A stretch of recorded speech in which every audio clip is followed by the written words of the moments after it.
Narayana wisdom Telugu motivation ఛానల్‌కి స్వాగతం, సుస్వాగతం. ఈరోజు ఒక మంచి కథ. ఒక యువకుడు గురువు దగ్గరికి వెళ్లి, "ఒకడు నా జీవితాన్ని నరకం చేస్తున్నాడు గురూజీ" అన్నాడు. "ఏం చేస్తున్నాడు? రోజొచ్చి డబ్బులడుగుతున్నాడా? బెదిరిస్తున్నాడా?" అని అడిగాడు గురువుగారు. "వాడెక్కడుంటాడు" అని అడిగాడు. "వాడు కనపడడు. కానీ వాడు ప్రతి వాడితోటి నా గురించి చెడుగా ప్రచారం చేస్తున్నాడు గురువుగారు" అన్నారు. దీంతో నాకు రాత్రిళ్ళు నిద్ర పట్టటం లేదు. రక్తం మరుగుతుంది. ఆ చిరాకంతా నా భార్య పిల్లల మీద పడుతుంది గురువుగారు అన్నాడు. వాటిని ఏమైనా చేసి ఏం చేయాలనుకుంటున్నావు అన్నాడు గురువుగారు. వాడిని చంపేయాలనుకుంటున్నావా అన్నాడు. చంపితే జైలుకి వెళ్తావు. మరి వాడికి కావాల్సింది కూడా అదే కదా గురువుగారు అన్నాడు శిష్యుడు. యువకుడు దెబ్బతిన్నట్లుగా చూసి, మరి నా సమస్యకు పరిష్కారం ఏంటిది? నేను నిజంగా జైలుకి పోతే పరిష్కారం ఏంటిది? అప్పుడు గురువుగారు అతన్ని ఒక గదిలోకి తీసుకెళ్ళి తాళం వేసి కిటికీలోంచి ఆ తాళపు చెవిని వాడి గదిలోకి విసిరేశాడు. కావాలనే ఇచ్చాడు. నీకు ఒకవేళ అల నుంచి రావాలనుకుంటే బయటకొచ్చేసేయి అని చెప్పాడు. యువకుడికి అర్థం కాలేదు. పరిష్కారం కోసం వస్తే గదిలో వేసి, తాళం వేసి, ఆ తాళం చెవి నా గదిలో వేసాడేందిరా బాబోయ్! గురువుగారికి ఏమన్నా పిచ్చా ఏంది? గురువుగారు పిచ్చివాడా ఏంది అని అనుకున్నాడు. నవ్వుకున్నాడు కొద్దిసేపు. ఏం తోచలేదు. నేల మీద అటు ఇటు చూస్తే ఒక చాక్‌పీస్ ముక్క దొరికితే దాంతోటి గోడ మీద అటు ఇటు గీతలు గీస్తూ కూర్చున్నాడు. ఇంతలో ఆకలేసింది. ఆశ్రమం కిటికీలోంచి అటు ఇటు చూసేసరికి అరటి గెలలు కనిపించాయి. వాటిని చూస్తుంటే ఆకలి ఇంకా మరింత పెరిగిపోయింది. 2 గంటలు గడిచేసరికి మొహం మీద నవ్వు గూడా మాయమైపోయింది. కడుపులో పేగులు భయంకరంగా అరవసాగాయి. ఇక భరించలేకపోయాడు. అసహనంతో, కోపంతో మరి తలుపులు బద్దలు కొట్టైనా సరే స్వామిని నిలదీద్దామని చెప్పేసి వెళ్ళి, ఆ తలుపు తీసేసరికి ఒక్కసారిగా నిశ్చేష్టుడయ్యాడు. బయట ఏముంది? తాళం వేసి లేదు. తలుపులు దగ్గరకు వేసి ఉన్నాయి అంతే. నన్ను తిట్టాలని, వీలుంటే కొట్టాలని అనుకుంటున్నావారా? అని గురువుగారు అన్నారు.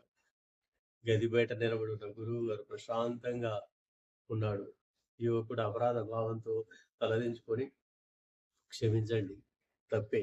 కానీ మీరు ఇదంతా ఎందుకు జేశారో, గదిలో పెట్టి ఎందుకు తాళం వేశారో అర్థం గావటం లేదు అన్నాడు. అప్పుడు గురువుగారు అతన్ని ఆశ్రమం పక్కనే ఉన్నటువంటి తోటకు తీసుకెళ్ళాడు. అక్కడ చెట్టు కింద ఎండినటువంటి ఆకులు గుట్టలు గుట్టలుగా పడున్నాయి. చూడు ఆకులు. ఆ చెట్టు ఎలా వదిలేసిందో అన్నాడు. ఇందులో ఏముంది గురువుగారు? రాత్రి గాలొచ్చినాలే గాలికి అయన్నీ పడిపోయి ఉంటాయన్నాడు యువకుడు. కాదు, కాదు, కాదు. చెట్టే కావాలని నిర్దాక్షిణ్యంగా వాటిని పడేసిద్ది అన్నాడు గురువుగారు. యువకుడు అయోమయంగా చూశాడు. చెట్టు ఆకులనెందుకు వదిలేస్తుంది గురువుగారు అన్నాడు. వదలకపోతే ఆ చెట్టు పచ్చదనం లేక చచ్చిపోతుంది అవునా? ఈ కొత్త సిద్ధాంతం యువకుడికి అవాక్కయ్యాడు. వసంతంలో చిగుళ్ళు వేయటం కోసం శిశిరంలో శేషపత్రాలను వదిలేయటమే చెట్టు ధర్మం. మనకి చెట్టు చెప్పే సత్యం కూడా అదే. నీ శత్రువు నిన్ను నిద్రకు, భార్య పిల్లలకు కూడా దూరం చేస్తున్నాడు. చెట్టు ఎండుటాకులను వదిలేసినట్టు నువ్వు వదిలేయకుండా వాని ఆలోచనలను గుండెలో పెట్టుకొని పోషిస్తున్నావు. అతడితో కలిసి ఆశ్రమం వైపు నడుస్తూ చెప్పాడు. భయము, కోపము, దుఃఖము ఎండిపోయిన ఆకుల్లాంటివి. అవి సమస్యలు కావు. వాటిని వదిలితే మన మనసు మనకు సమస్యకు సమాధానం దొరుకుతది. అనుమానం పెద్ద సమస్య. ఇక నేను నీ గదికి తాళం వేయలేదు. ఒకవేళ వేసినా నీకిచ్చిన చెవితో లోపల నుంచి కూడా తెరవచ్చు. కానీ నువ్వు ఆ ప్రయత్నం చేయలేదు. నీ కిటికీ పక్కన ఒక కర్ర ఉంది. ఆ కర్రతోటి అరటిపండు తెంచుకోవాలనే ఆలోచన కూడా రాలే. గోడలపై పిచ్చి పిచ్చి బొమ్మలేసుకుంటూ నన్ను తిట్టుకోవడంతోటే నీ సమయం అంతా అయిపోయింది. సిగ్గుపడకు. అందరూ చేసేది అదే.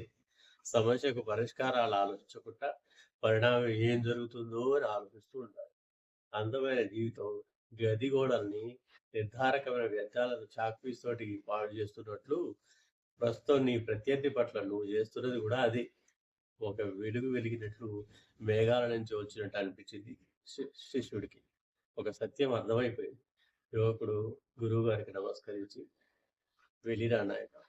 ఒక విషయం గుర్తుపెట్టుకో, మనల్ని బంధించి ఉంచేవి తాళాలు గావు. తెరవడానికి చేయని మన ప్రయత్నాలు అన్నాడు గురువుగారు. అంటే మన సమస్యలు ఎప్పటికీ వాటిని వదిలిపెట్టి కొత్త వాటి కోసం ప్రయత్నం చేసుకుంటే మనం విజయం లభిస్తుంది. నమస్కారం.